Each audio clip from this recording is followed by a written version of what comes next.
Une agence de mannequinat dans le sud de la France, là où j'habitais, m'a contactée. Et avec eux, j'ai pu faire des tests shoots, j'ai rencontré plein de personnes, j'ai eu des opportunités. Et c'était vraiment de base un loisir.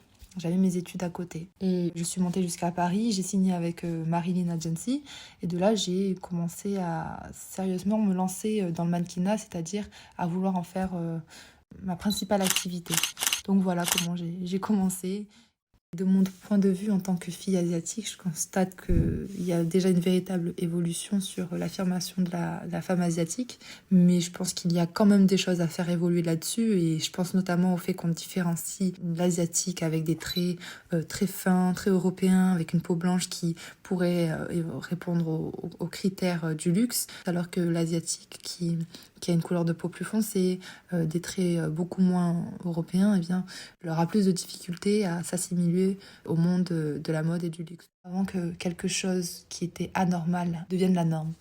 Il y a d'abord la phase où on essaie de contrer le problème en mettant des quotas pour rééquilibrer ce problème de manque de représentativité. Eh bien, je pense que il faut passer à la phase 2. C'est se dire, on fait un casting et on veut juste des personnes qui sont compétentes pour y répondre, qui dégagent une énergie qui répondrait au casting. Je suis très très optimiste pour l'avenir parce que je suis sûre qu'avec la nouvelle génération, les choses vont changer. Je crois en l'avenir. Rendre fière ma famille, c'est l'une de mes principales motivations. L'industrie de la mode, du mannequinat, etc., c'est ce qui correspond un peu à ma personnalité parce que je suis quelqu'un de très sociable, donc j'aime bien découvrir des personnes. Je n'ai pas de difficulté à parler, à discuter, à voyager, rencontrer, etc. Mais en même temps, je suis quelqu'un d'assez solitaire, hein. Et comme j'ai un peu cet esprit de challengeuse, je trouve que ce monde-là me correspond totalement.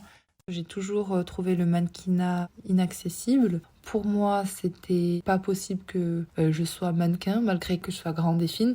Pour moi, une mannequin, elle se faisait repérer dans la rue. Elle commençait sa carrière à 14 ans. Puis personne dans ma famille non plus n'est familière à ce milieu de la mode. Désormais, je vois par exemple ma sœur qui a déjà un attrait pour la mode et le stylisme, un peu plus se projeter dans ce milieu-là, et elle veut même en faire des études là-dedans. J'ai ma petite cousine qui me dit tout le temps que quand elle veut être grande, elle veut être comme moi, mannequin, etc. Donc je trouve ça challengeant en fait de réussir dans ce milieu parce que je me dis je réussis aussi pour eux parce que j'ai envie de leur montrer que c'est un peu plus accessible et comme je dis tout le temps, la réussite c'est contagieux. Quand on voit une cousine, une amie réussir, eh bien indirectement on s'identifie un peu à lui et on a envie de le pousser plus loin, on a envie d'y croire. J'ai du mal à me voir dans 5 ans justement. Des fois c'est angoissant, des fois ça ne l'est pas, des fois j'en oublie. Et en tout cas j'espère que je serai avec les mêmes personnes qui m'entourent, de ma famille, les mêmes professionnels qui m'entourent et qu'on avance loin tous ensemble. C'était Annie pour Presna Magazine.